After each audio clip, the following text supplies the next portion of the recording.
ಈ ಬ್ಲಾಕ್ ಫುಡ್ಗೋಸ್ಕರ ವ್ಯವಸ್ಥೆ ಇಟ್ಕೊಂಡು ಬಂದಿರೋರೆಲ್ಲ ಜನ ನಾಯಕರುಗಳು. ಏನು ಕತ್ತೆ ಕಾಯಕ್ಕೆ ವಿಧಾನಸೌಧಕ್ಕೆ ಹೋಗಿದ್ದಾರೆ ನೀವು ಕುತ್ಕೊಳಕ್ಕೆ? ಏನು ಮಾಡ್ಕೊಂತಿದ್ದೀರಾ? ನಾವು ಗುಲಾಮ್ರುಗಳ ಪ್ರಜಾಪ್ರಭುತ್ವ, ಪ್ರಜೆಗಳು ಕೇಳ್ತಾ ಇದೀವಿ ನಾವು. ಮಿಸ್ಟರ್ ಮಂತ್ರಿಗಳೇ, ಪ್ರಜೆಗಳಿಂದ ಪ್ರಜೆಗಳಿಗಾಗಿ ಪ್ರಜೆಗಳಿಗೋಸ್ಕರ ಪ್ರಭುತ್ವ ಇದು.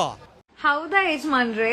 ಇವ್ರು ಫಸ್ಟ್ ಬ್ಲಾಕ್ ಫುಡ್ಗೋಸ್ಕರ ಇಟ್ಬಿಟ್ಟಿದಾರಲ್ಲ ಪ್ರಜಾಪ್ರಭುತ್ವನ, ಅವನು ಬ್ಲಾಕ್ ಫುಡ್ಗೋಸ್ಕರ ಹೊಡಿತಾನೆ. ಅವ್ನು ಬಂದನೆಲ್ಲ DNA ರಿಪೋರ್ಟ್ ಇದಾನೆ ಕೊಡೋದು. ನೀವು ಹೊಡಿದೀಯಾ?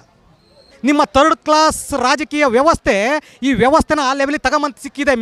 ಮಿಸ್ಟರ್ DK ಶಿವಕುಮಾರ್ ಅಂತ ಮಂತ್ರಿಗಳು ಬಂದ್ರಲ್ಲ, ಇವ್ರು ಯಾರೂ ಕೂಡ ಸಮಾಜವನ್ನು ಉದ್ಧಾರ ಮಾಡೋಂಥ ಮಂತ್ರಿಗಳಲ್ಲ. ದೇವ್ರು ನಿನ್ಗೆ ಒಳ್ಳೇದು ಮಾಡ್ತದ,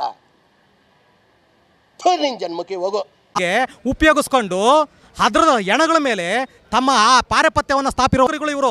ಇಂಥ ಮೂರ್ಖರು ಮುಟ್ಟಾಡ್ರಿಗೆ ಪ್ರಜಾಪ್ರಭುತ್ವ ಬೇಕಾಗಿರಲಿಲ್ಲ ಇವರಿಗೆ. ನಮ್ಮ ಟ್ಯಾಕ್ಸ್ ದುಡ್ಡು ರೀ DK ಶಿವಕುಮಾರ್ಗೆ ಸಂಬಳ ಕೊಡ್ತಾ ಇರೋದು.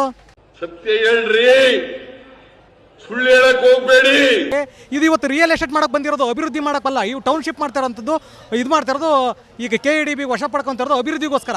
ಏನು ಅಭಿವೃದ್ಧಿ ಮಾಡಬೇಕು? ನೀರಾವರಿ ಯೋಜನೆಗಳು ತರಬೇಕು. ಅಭಿವೃದ್ಧಿ ಅಂದರೆ ನೀರಾವರಿ ಯೋಜನೆಗಳು ತರಬೇಕು. ಆಮೇಲೆ ರೋಡ್ಗಳು ಬರಬೇಕು, ಹೈವೇಗಳು ಯಾವಾರ ಬರಬೇಕು. ಸಾಧ್ಯ ಇಲ್ಲ ಈಗ. ಯಾಕೆ ಆಗಲ್ಲ? ಏನಾಯ್ತು? ಆಗಲ್ಲ. ರಿಯಲ್ ಎಸ್ಟೇಟು, ಇವ್ರು ರಿಯಲ್ ಎಸ್ಟೇಟ್ ಪ್ರಕಾರ ಮಾತಾಡೋದಾದ್ರೆ ಇವ್ರ ಎಷ್ಟೋ ಅಪಾರ್ಟ್ಮೆಂಟ್ಗಳಿದ್ದಾವೆ, ಎಷ್ಟೋ ವಿಲ್ಲಾಗಳಿದ್ದಾವೆ. ಒಂದು ಫ್ಲಾಟ್ಸ್ ರೇಟ್ ಎಷ್ಟು? ಒಂದು ವಿಲ್ಲಾ ರೇಟ್ ಎಷ್ಟು?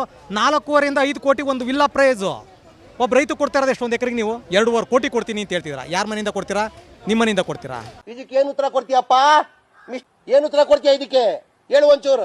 ಜನರ ದುಡ್ಡು KEDB ಬಂದಿದೆ, ಅದನ್ನು ಕೊಡ್ತೀನಿ ಅಂತೀರಾ. 50% ಕೊಡ್ತಾರತ್ತೆ. ಇನ್ನು 50% ಮಕ್ಕಳು ಮರ ಯಾವ ಸತ್ತೋದಾದ್ಮೇಲೆ 50% ಜಾಗ ಕೊಡ್ತೀನಿ ಅಂತ ಹೇಳ್ತೀರಾ. ಅದನ್ನು ತಗೊಳೋದಾದ್ರೂ ಹೆಂಗೆ?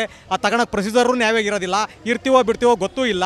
ಎರಡನೇದಾಗಿ 50% ತಗೊಂಡು ಕೈಗೆ ಬಂಗಾರದ ಚೈನ ನೀರಾಗಿರೋ ಹಾಕ್ಕೊಂಬಿಟ್ಟು ಓಡಾಡ್ಬಿಟ್ರೆ 2 ವರ್ಷಕ್ಕೆ ನಿಮ್ಮದು ಹಣ 1 ಕೋಟಿ ಮುಗಿದು ಹೋಗ್ತೈತಿ.